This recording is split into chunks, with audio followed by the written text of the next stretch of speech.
This is the banded goblet squat.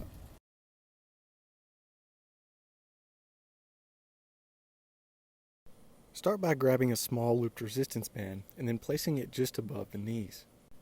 The purpose of the band is to create a little bit of external rotation at the hips to help you facilitate the muscles on the outside of the hips in combination with properly setting your foundation, which is your feet.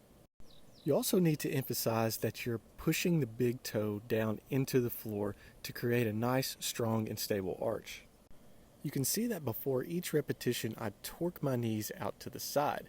I'm not bending them to the side, but more so just torquing and screwing my feet into the ground. This slight torquing motion will set you up to be in a more athletic stance, and it's also going to help create stability and fluidity throughout the rest of your squats. During any type of squat exercise, you want to slide the hips back first as if you're going to sit down into a chair. Once you've solidified your form, then you can go ahead and grab a weight. I would suggest for goblet squats using a kettlebell or a dumbbell. During weighted squats, it's pretty important that you properly brace your core. Before each repetition, you're going to see that I take a pretty big breath, and then I contract my core muscles as if someone is going to punch me in the stomach, and I'm bracing for impact.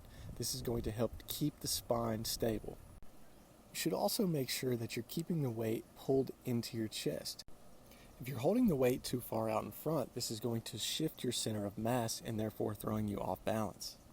Now, if you notice that your heels are coming off of the ground during each repetition, then you likely have limited ankle mobility. So what we need to do is create artificial ankle mobility by elevating the heels. You can see that I'm just using some small 5-pound plates, placing them under my heels, and then this allows me to achieve a full depth squat with my heels remaining in contact with the floor.